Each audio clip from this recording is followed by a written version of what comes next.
The end of an era. I'm Jeff Stein with today's Iowa Politics Report. I'm continuing today with thoughts on the departure of Hall of Fame broadcaster Jim Bohannon, whose last national radio show airs tomorrow. You can hear it again in its entirety Saturday night from 9 until midnight. Now, I mentioned yesterday that I've been acquainted with Mr. Bohannon for 21 years. He has had me a guest on his program to talk about topics ranging from Ronald Reagan's Iowa radio career to the 2008 Cedar River flooding to the Iowa caucuses.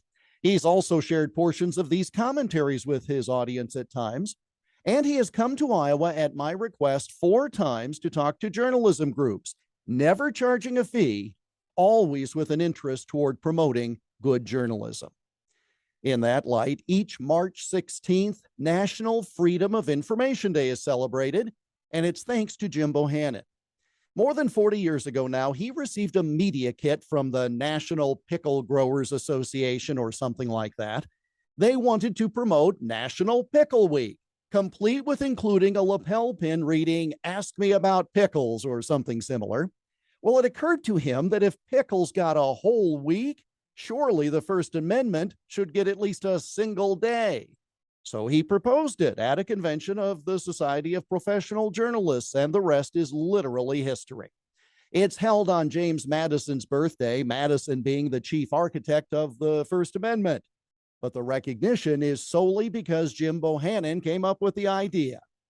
He often wore that lapel button to events, because when someone then asked about pickles, like the button said, he would take the opportunity to promote the First Amendment right to free speech. On one of his trips to Iowa, I was surprised by receiving the Jack Shelley Award for recognition in Iowa broadcast journalism. Now, he was in on all of it, of course, and delighted in keeping the secret since I was supposedly running the organization presenting the award. When I thanked him for being there, he replied that it was his pleasure, although he thought it was the Shelley Winters Award, and he always liked her work in films. To this day, I cannot see that plaque on the wall without thinking of that line. These days, shows start with a self-promoting host delivering a grand monologue telling you what he or she thinks. Not the Bohannon program, hosted by a militant moderate, as he calls himself.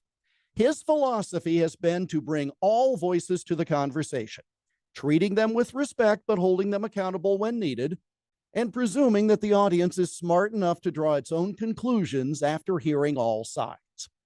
If that approach sounds familiar, it's the same attitude we take with regard to local programming here on KXEL.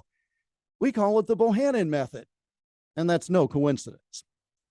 We will all miss his calm voice guiding us through the late night hours. I will miss a true gentleman and professional friend. As he leaves the air tomorrow, I trust he will know what good he has put upon the earth through that radio microphone, and that knowledge and the prayers of millions of listeners will bring him strength and peace. And that's the Iowa Politics Report for Thursday, October 13. On Twitter, Instagram, Getter, Parler, and Truth Social at Iowa Politics. I'm Jeff Stein on News Talk 1540, KXEL.